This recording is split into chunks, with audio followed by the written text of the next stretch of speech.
नमस्कार मित्रांनो, मी रिया टीचर तुमचं माझ्या या नवीन व्हिडिओमध्ये स्वागत करते। मित्रांनो, आमच्या गावचं वैभव बघण्यासाठी खूप सगळेजण आतुर असतात। आम्हाला कधी वेळ मिळाला तर आम्ही नक्कीच विकेंडला जातो, कोणाला घेऊन जातो, कधी कधी आम्हीच आमचे जातो। आणि हा पक्षी इतका सुंदर वाटत होता, हॉर्नबिल, आणि असे 2 आले होते। मी तुम्हाला मागच्या व्हिडिओमध्ये पण सांगितलं होतं, ते रोज येत होते। पण आमच्याकडे अजून एक गोष्ट होती, म्हणजे आमच्या घरचा पपई। मित्रांनो, पावसामध्ये मला असं वाटतं की पावसामध्ये हा पपईला खूप जोराचा वारा लागला, सहन झाला नाही, आणि आमचा पपई इतका गोड होता आणि इतका छान मोठा होता। तो पपई आमचा पडला तर आम्हाला खूप वाईट वाटलं। आणि हे शेवटची फळं आहेत त्या आमच्या पपईची, म्हणजे आम्ही आलो त्या दिवशी हा पडलेलाच होता। आम्हाला खूप वाईट वाटलं त्याला बघून। मला तर खूपच रडायला येत होतं की आम्ही आता 3-4 वर्ष झाले आणि खूप छान ह्या पपई खूप गोड होते, म्हणजे प्रत्येकाला गावात सगळ्यांना आवडले होते, इतका छान गोड होता।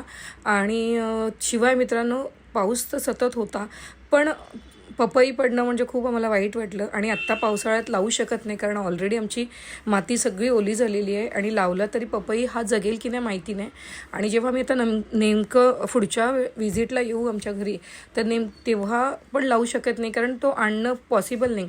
कारण पावसाळा सुरू व्हायच्या आधी, म्हणजे थोडासा पाऊस पडला जूनचा की त्यानंतर लगेच लावायचं असतो। तर आम्हाला खूप वाईट वाटलं आणि वाईट वाटत होतं। तरी पण आता आम्ही फेरफटका मारायला आमच्या माळरानावर आलो आहे। हा आमचा माळरान आहे, म्हणजे इथे अगदी असं उटीसारखं किंवा असं लॉन असं वाटतं। आणि हे फक्त पावसाळ्यात असतं हे वैभव, की अगदी त्याचा अनुभव, त्याचा आनंद घेण्यासाठी खरंच पावसाळ्यात एकही दिवस, म्हणजे जेव्हा कधी तुम्हाला वेळ मिळेल तेव्हा नक्की आलं पाहिजे। आणि आमच्याबरोबर नेहमी सॅटर्डे संडे यायला बरेच जण रेडी असतात, पण कधी कधी आम्हाला त्यांच्याबरोबर त्यांच्या सुट्ट्या किंवा आमच्या सुट्ट्या त्यांच्याबरोबर पॉसिबल होत नाही, त्यामुळे आम्ही कधी कधी आणतो। कधी कधी बऱ्याच वेळा असं होतं की आमच्या गावी पाण्याचा थोडा प्रॉब्लेम झाला की, म्हणजे आम्ही येत जा करत असतो ना, नेहमी असं सतत तिथे राहणारं नाही, त्यामुळे एअर पकडतो आमच्या पाईपलाईनला, तर मग पाणी नसतं। मग त्यामुळे आम्ही स्वतः येऊन पहिलं आम्ही आहे की नाही वर्किंगमध्ये बघतो आणि मग येतो। आणि पावसाळ्यात आपला एक मोठा सण असतो, तो म्हणजे गौरी गणपतीचा सण मित्रांनो। आणि कोकणात गौरी गणपती आणि होळी म्हणजे अगदी सणांना आणि प्रत्येक माणसांना आलेला उधाण असतो। तो आम्हाला खूप आनंद देतो आणि खूप आमच्याकडे एनर्जेटिक वातावरण असतं, आणि एकदम मंगलमय वातावरणात आम्ही येतो। मग त्याआधी आम्हाला एकदा घरी येऊन बघायचं असतं की बाबा सगळं व्यवस्थित ठीकठाक आहे की नाही, म्हणजे आपल्या घराची डागडुजी आपण व्यवस्थित केली आहे की नाही हे बघायला लागतं।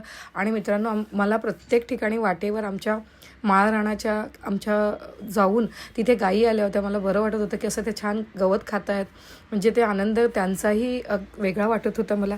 मग मी थांबून प्रत्येक थोड्या वळणावर थांबून बसून मी माझा आनंद घेत होती, आणि असाच आनंद घेत आम्ही पुढे चाललो होतो। आणि आत्ता आज आम्ही ठरवलं होतं की आज आपलं बॅक टू मुंबई आमचा हा आहे, तर ते आम्ही एक पूर्ण आमचं परिसर जरा एकदा फिरून घेतो।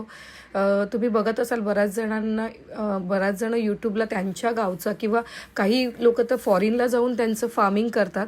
तर आपल्याला फार्मिंग न करता आलं तरी चालेल, पण निदान आपल्या परिसर आपण प्रत्येकाला दाखवून आनंद आपला व्यक्त करू शकतो, किंवा आपलं हे वैभवच आहे, कोकणातलं वैभव हे दाखवलं पाहिजेच। तर मग मला ते आवडतं। आणि हा पावसाळा तर खूपच छान असतो मित्रांनो, इतकं छान असतं, म्हणजे असं वाटेल की कुठेही बसावं। आणि आत्ता आमच्या गावी तर इतक्या बऱ्याचशा सुधारणा होत आहेत, म्हणजे गावात आम्हाला गरजच नाही आहे रिसॉर्ट वगैरेची, तरीसुद्धा एक वॉटर पार्क झालेला आहे, आणि त्याचाही आनंद पर्यटक घ्यायला येतात। आणि आमच्या घरापासून नानामाची हे वॉटरफॉल जे महाराष्ट्रभरात पूर्ण धुमधुमतं आहे, प्रत्येक ठिकाणी प्रत्येकाच्या व्हिडिओमध्ये जो ब्लॉगर्स आहेत त्यांच्या प्रत्येकाच्या एका तरी माणसाकडे हा आमच्या नानामाचीचा व्हिडिओ आहे। पण सध्या मित्रांनो, जुलै महिन्याचा पाऊस जरा थोडासा धोकादायक असतो, थोडं सगळीकडे स्लिपरी झालेलं असतं, त्यामुळे जपून पाय ठेवायचा असतो। हे प्रत्येक नवख्या माणसाला माहीत नसतं, त्यामुळे